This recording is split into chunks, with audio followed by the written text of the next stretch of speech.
kembali lagi dengan saya di channel YouTube Sarah Trivena Kilaka.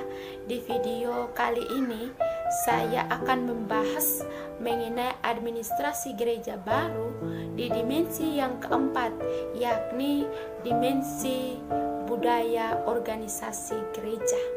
Ya baik, kita akan masuk dalam pembahasan, tapi sebagaimana kita harus lebih dahulu mengetahui apa pengertian budaya.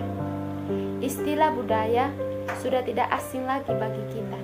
Setiap daerah mempunyai budaya tersendiri yang berlaku dalam daerah tersebut.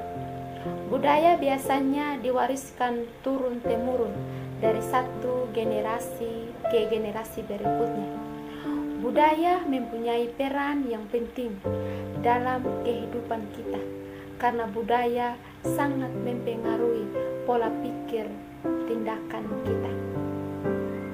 Sedangkan budaya organisasi terbentuk melalui sikap, keyakinan, visi, nilai-nilai, kebiasaan, dan ritual organisasi yang dianut anggota dalam sebuah organisasi.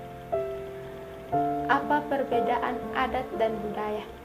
Kita juga harus tahu bahwa adat dan budaya itu berbeda, karena adat adalah sesuatu yang lazim dilakukan di suatu daerah dan bersifat sakral atau kepercayaan yang tetap dilaksanakan secara turun-temurun, karena sudah mendarah daging. Jika dilanggar akan menjadi soal. Sedangkan budaya adalah tingkah laku pikiran yang dapat berubah sesuai dengan norma yang berjalan atau kondisi dari peradaban modern yang masih dalam batas-batas norma dan boleh dipertahankannya.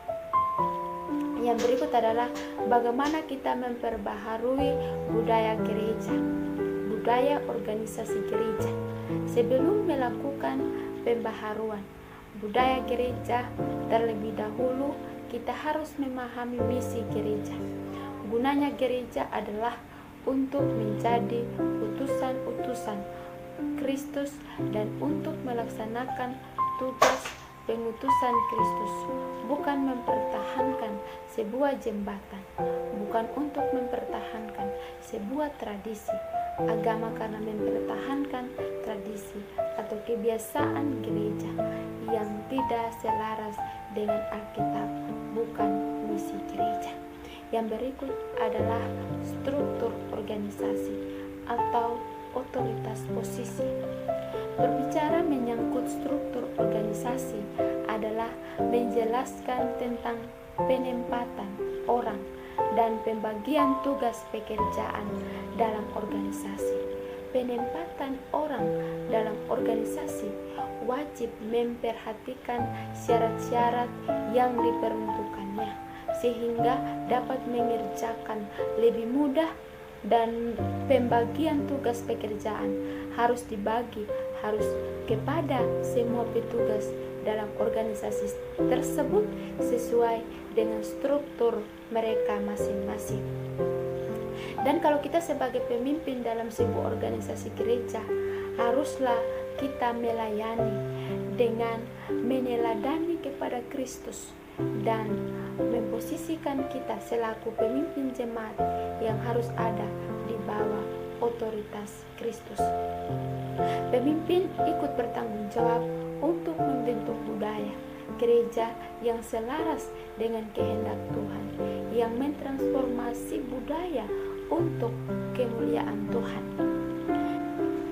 Dari pembahasan ini, saya mengambil sebuah kesimpulan bahwa melalui budaya organisasi, gereja kita menunjukkan siapa kita sesungguhnya. Jangan sampai budaya gereja menjadi penghambat pertumbuhan spiritualitas kita. Kita perlu mentransformasi budaya agar melalui budaya gereja yang diperbaharui, kita dibentuk semakin serupa dengan Kristus. Seperti di dalam kitab Roma pasal 12 ayat 2 mengatakan bahwa janganlah kamu menjadi serupa dengan dunia ini, tetapi berubahlah oleh pembaruan budimu, sehingga kamu dapat membedakan manakah kehendak Allah, apa yang baik, yang berkenan kepada Allah, dan yang sempurna. Memperbaharui budaya gereja merupakan tugas kita bersama selaku komunitas orang percaya. Kualitas orang beriman terrefleksikan dalam budaya gereja, karena gereja adalah sebuah organisasi, serta tujuan yang dimiliki gereja harus menurut kehendak Allah. Demikian pembahasan saya kali ini, dan jangan lupa like, komen, dan subscribe, serta selalu mendukung channel YouTube saya. Sekian dan terima kasih. Tuhan Yesus